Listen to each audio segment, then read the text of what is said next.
y paz en el Señor. Uno de los planteamientos que genera bastante controversia entre los cristianos es el del perdón de los pecados. En realidad, todos los sacramentos generan cierta discusión entre los cristianos de diferentes denominaciones. Hoy vamos a estar compartiendo acerca del perdón de los pecados, es decir, del sacramento de la confesión, como se le conoce, aunque también se le nombra de otras formas. Siempre se ha dicho, para rebatir lo que enseña la Santa Iglesia Católica, se ha dicho que la confesión no es bíblica, que la confesión no aparece en ninguna parte, que eso de sacramento de la confesión es un invento de los papas, es un invento católico.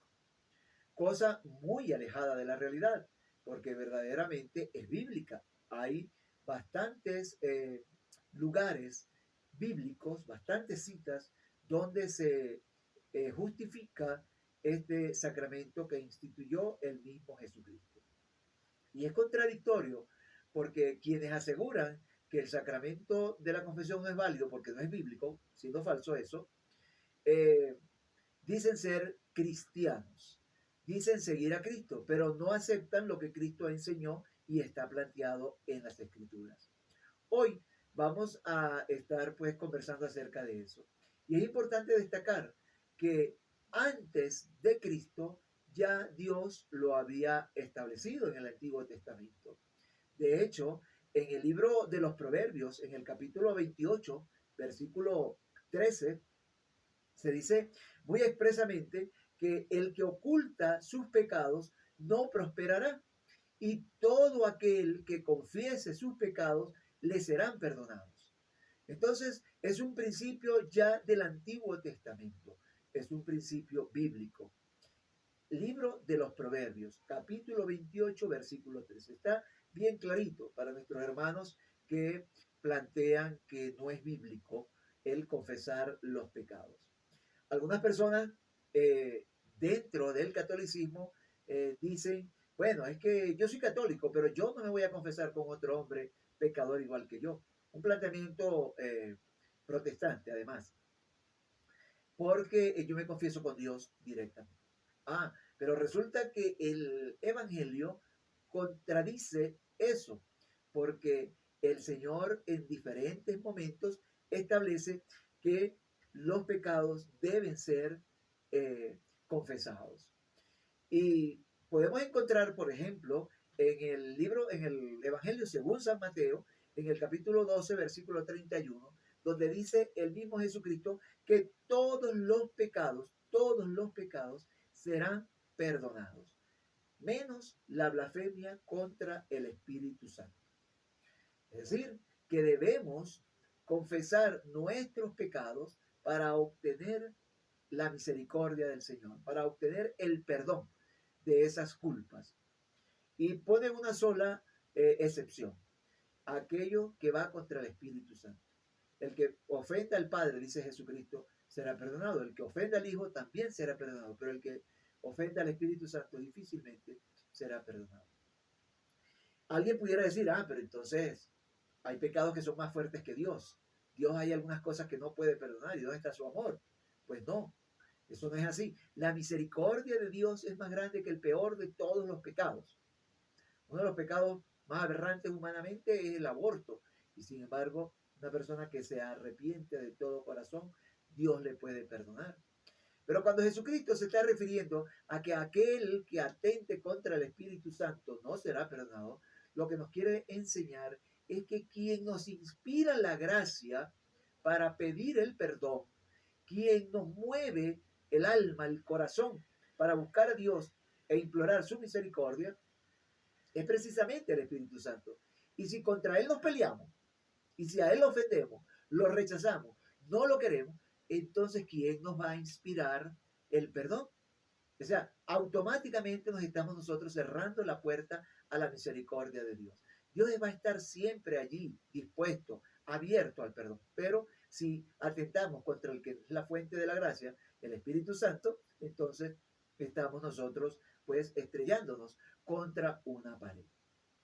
Y sigue la Biblia planteándonos argumentos en favor del sacramento de la confesión, porque es un sacramento instituido por el mismo Jesucristo y lo vamos a ir desarrollando progresivamente. Fijémonos, por ejemplo, en la primera carta de Juan. La primera carta de Juan en el capítulo 1, versículo 9. Dice San Juan, si confesamos nuestros pecados, que Él que es fiel y justo, se está refiriendo a Dios, perdonará todos nuestros pecados y limpiará nuestros delitos. El Señor, si nosotros nos arrepentimos y confesamos nuestros pecados, nos va a perdonar. Perdonará todos nuestros delitos. Nos hará hombres nuevos, mujeres nuevas, personas nuevas, como decía San Pablo, como nos enseñaba San Pablo. El hombre nuevo, dejar ya el hombre viejo, el traje viejo. Y sigue diciendo entonces el Evangelio, para que vayamos entonces comprendiendo el error de aquellos que se oponen al sacramento de la confesión. En el capítulo 5 de la carta del libro de Santiago, la carta de Santiago, en los versículos 14 al 16, también Santiago nos invita a la confesión. Y lo pone más aún en el momento de la enfermedad grave.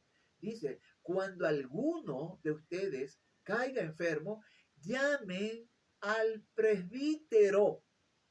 Llamen al presbítero.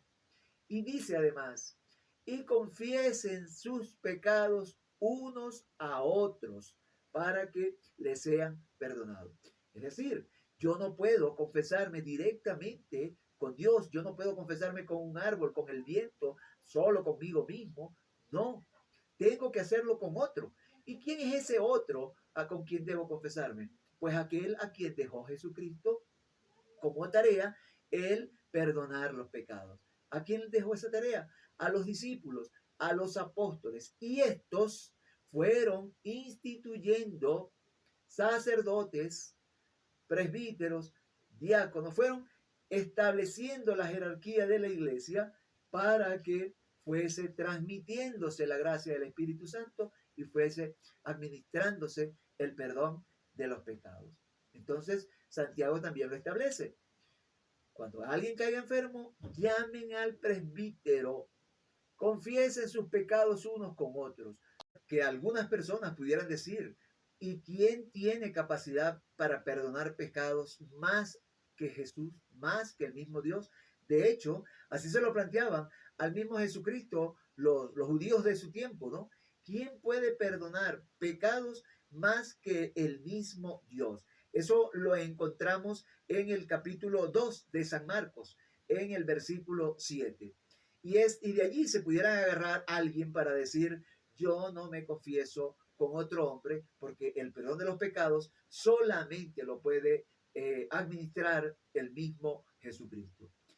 Pero quienes argumentan eso definitivamente no han leído las Escrituras, no han entendido, no han ni siquiera averiguado cuál es la realidad al respecto.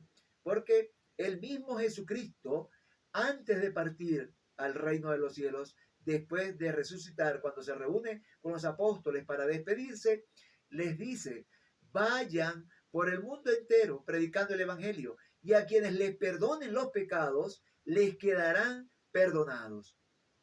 Entonces, si el mismo Jesús se lo dice a los apóstoles, y eso lo encontramos en el capítulo 20 del Evangelio según San Juan, en los versículos 21 al 23, el mismo Jesús lo está estableciendo como una autorización a los apóstoles. Y ellos lo fueron cumpliendo mientras estuvieron vivos, en la medida en que sentían que ya iban a desaparecer de esta tierra y en la medida en que iban sintiendo que había la posibilidad de hacerlo, fueron instituyendo nuevos sacerdotes, discípulos de ellos, bien preparados para que fuesen también administrando el sacramento de la confesión, el perdón de los pecados en todos los pueblos donde iban, fundando las pequeñas comunidades cristianas y dejaban allí a una autoridad responsable de administrar los sacramentos, que siempre sería alguien delegado con la autoridad del Espíritu Santo. Y eso lo ha venido sucediendo hasta nuestros días. Los obispos ordenan sacerdotes para las comunidades donde va fundándose una parroquia, y ellos son los responsables de administrar el sacramento del perdón, el sacramento de la penitencia, el sacramento de la reconciliación, como lo queramos llamar, porque todos esos nombres aplican verdaderamente para la función de obtener la misericordia del Señor, el perdón de los pecados. Entonces, es un sacramento instituido por el mismo Jesucristo antes de partir a los cielos. Vayan y perdonen los pecados, y a quienes se los perdonen, le quedarán perdonados, y a quienes se los retengan, le quedarán retenidos. Entonces, el Señor nos deja en su evangelio, en este caso, según San Juan, en el capítulo 20, versículos 21 al 23. Allí está establecido el sacramento de la confesión. Pero ya anteriormente el Señor se lo había planteado a los discípulos cuando estaba casi comenzando su peregrinación por este mundo, cuando está conversando con Pedro y le dice a Pedro: mira, tú eres Pedro, que significa roca, y sobre esta roca edificaré mi iglesia. Todos aquellos a quienes le queden atados sus pecados en la tierra, le quedarán atados en el cielo. Y a quienes se los desaten en la tierra, le quedarán desatados en el cielo también. De tal manera que ya es un mandato del Señor para todos los tiempos. Los discípulos en su momento y luego los demás sacerdotes que fueron instituyéndose de manos de los apóstoles tienen el mismo poder de perdonar los pecados. A quienes ellos les perdonan los pecados mediante la confesión, mediante previo arrepentimiento, entonces quedan esos pecados perdonados en el cielo, porque ya fueron perdonados acá en la tierra, absueltos, desatados por el sacerdote, aún en la comunidad donde esté. Puede ser una ciudad muy grande, puede ser el pueblito más lejano, pero si es un sacerdote instituido por el obispo debidamente, pues entonces tiene el poder para perdonar los pecados en el nombre de nuestro Señor Jesucristo. No nos debemos confundir entonces, mi querida hermana, mi querido hermano, por cualquier persona confundida a su vez para querernos hacer creer cosas que no son. Nosotros tenemos que estar claros como católicos que el sacramento de la confesión, el del perdón, el de la penitencia, de la reconciliación, que es el mismo, es instituido por Jesucristo y es el paso previo para estar en gracia nuevamente, para poder volver a recibir el cuerpo de Cristo, porque ese es una condición única. Ya decía San Pablo: quien come indignamente el cuerpo de Cristo, come y bebe su propia condenación. Quiere decir que para poder acercarnos a recibir el sacramento de la comunión, debemos previamente haber recibido el sacramento de la confesión. De lo contrario, estaremos cometiendo un pecado peor que todos los pecados anteriores, porque estaremos despreciando la acción del Espíritu Santo manifestada en el sacramento de la confesión y con arrogancia y en condición de pecado mortal recibir el cuerpo de Cristo. Que el Señor nos inspire, nos ilumine y nos ayude a estar prevenidos, a estar bien pendientes de no dejarnos confundir, de no caer en el error que el demonio, a través de estas personas confundidas, quiera hacernos creer, ¿verdad? A confundirnos. Pidamos al Señor que nos ilumine con su gracia y nos ayude a prepararnos debidamente antes de la comunión y a prepararnos debidamente antes de abandonar este mundo.